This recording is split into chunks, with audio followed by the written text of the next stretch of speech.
big recruiting day, specifically in Austin, Texas, but I got recruiting scoop all over the country here. So Colin Simmons, big 5-star edge rusher, 6'3", 225. Guess who landed him? I know the rest of the world was shocked today, at least to some degree, and there were a lot of folks thinking Miami, and there were a lot of folks thinking LSU, and then there were folks who watched Late Kick the other night. Colin, do we have it? Let's roll it. Be honest with you, there's a strong LSU contingent, and there's some very knowledgeable, plugged-in people in the building who think that Colin Simmons is going to commit to LSU on Thursday. I'm just not one of them. I think he's going to Texas. Colin Simmons committed to the University of Texas today. Sometimes you just get lucky, guys. I don't know what to tell you. Sometimes you just get lucky.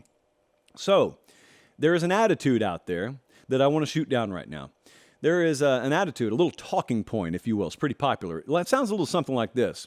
All right, so Texas, they got a big recruiting win here, but they're going to need to start doing that a lot more if they're going to compete in the SEC. Wrong.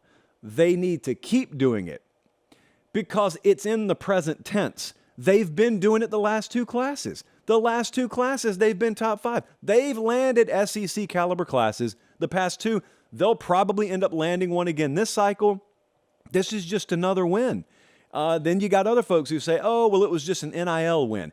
That's the game they play in the SEC. You better be really good at it. Texas is. Past 2 classes, along with this class, they are loading up like they had not done before he got there. Another one of the biggest myths in college football is, well, talent was never an issue for Texas. Yes, it was. They never had the tree. They had the ornaments. They had some nice-looking ornaments out there. They had built teams from the outside in, basically, and then forgot the in. They have gone about things the right way under Sark. And yes, it is coincidence we had him on the show the day before this happened. But if you want to think that that was by design, I'm not going to stop you because it makes us look cool and we need all the cool points we can get. You know what it's time to do now, though? It's time to talk about another Big 12 team. Could it be OU? Could it be TCU? No. Central Florida is rolling in recruiting. Do you know that? Gus Malzahn's Central Florida Knights of Big 12 fame are rolling in recruiting. Who, after OU and Texas leave that conference, will be the big dog on the block? What if I told you UCF, outside of OU and Texas, currently have the highest rated class of what will be the remainder of the Big 12? They've landed several guys the past few days. They are the top class in the Big 12. They're top 25 nationally right now. Now, there is a side commentary that can be had here, and that is, well, first commentary is it's a long way to signing day, but you guys always remind me of that, so I'll let you say that in the comments. The second part of the commentary is someone's going to have to step up. A couple of recruiters, by recruiters I mean overall staffs, are going to have to step up in the conference. You got to have some folks challenging top 12, top 10, top 8 range. And I'm not sure that anyone in the conference will have that this year, but I will tell you this. When you look at what it takes to acquire talent today, you better be pretty well positioned, or you better have all-star recruiters on your staff. So you better be Oregon, in other words. But you better be well positioned geographically. You need to be in a Power 5 conference, which they are now, and you need to be a parachute destination. And what I mean by that, and I've talked to you about this many, many times before, is there are some places like Central Florida, UCF, that are situated in Orlando. There's already a ton of talent around them. They don't get all the talent initially. But a lot of that talent inevitably will go elsewhere. Maybe Georgia, maybe Ohio State, maybe North Carolina. And it just doesn't work out for whatever reason. And they want to transfer. The tendency is to want to transfer closer to home. Thus the parachute effect. And guess who's right there on ground level waiting for them? UCF is right there. I think they're just getting started. Cincinnati could be this. Houston could be this. TCU could be this. Someone, or a couple of someones, really have to step up and just gear it up to the next level in recruiting in the Big 12. UCF is doing it. So credit to them. Credit to Gus Malzahn and his staff. We order Mediterranean food sometimes in the office. And sometimes I make Bradley, the associate, order off the kids' menu. And Taziki's has a kids' menu item called the Sneaky Tzatziki. Well, we're not talking about that tonight. But what I will talk to you about is Sneaky, Missouri. Yeah, transition of all transitions there. And Sneaky, Missouri It's probably about to surprise a lot of you people because sneaky Missouri is sitting here right in the thick of things for the number 3 player in the country and the number 7 player in the country. In football, Josh? In football, everyone. Williams Winnari is going to commit on August 14th. So this is coming up pretty soon. He is a 5-star defensive lineman. He's 6'5", 250. You know where he hails from? Missouri. And also, since we were showing you Ryan Wingo there, Ryan Wingo's a 5-star receiver. Latest crystal ball there is on Missouri.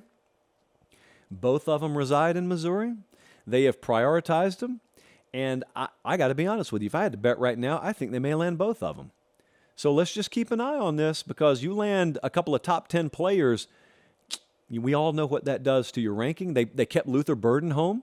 And so Eli Drinkowitz and company, you know, that Kansas State game in week 3 is really attractive. That's all I'll say right now. It's a really attractive game.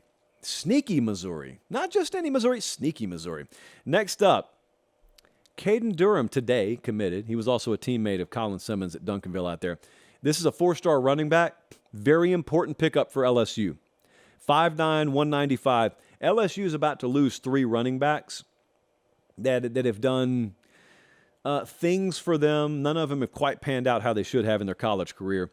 This cat had 1,900 yards, 36 touchdowns last year. In 6A ball in Texas, which is as good as it gets. That's an instant impact true freshman when he gets on campus. There are some people, who believe if he left high school right now, he'd be able to contribute for LSU this year. Well, he just committed to him today. And I was at the friendly downtown YMCA here in Nashville, and I don't believe in multimedia devices in there, but even I had my phone propped up on the squat rack. I was watching it. And so, big get for LSU there, that they missed out on Colin Simmons, but they got a really, really good running back there. And also, speaking of just freak athletes, Terry Bussey, really good name. Terry Bussey's probably on the all-names team this year. He's an athlete. He's listed as one, and he is one.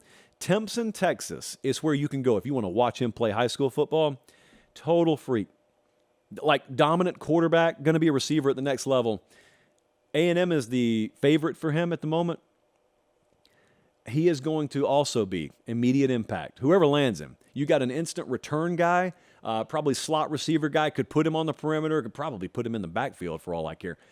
5'11", 180. Nationally, he's the 15th ranked player, but he's the number 1 overall athlete. OU, Texas, Bama, all the big schools are in it for him. I think A&M's probably the destination, but I want you to think about this. I keep talking to you about how underrated A&M is in terms of offensive skill. So let's say this year they actually do fulfill on some of that potential. And then this guy comes in. And Coleman, the kid from Alabama, comes in as well. They already got him committed. You would have a 5-star quarterback in Wigman. You'd have a 5-star running back in Reuben Owens there. You'd have Evan Stewart still there, 5-star receiver. You got 5-star athlete in Bussey there. Coleman's a 5-star. You'd have 5-stars all over the place. Their roster would be littered with them. It is a dereliction of duty if you don't light up the scoreboard and hang 40-plus points per week with that. Recruiting is no longer a December and January sport. This is the time of year to be following recruiting.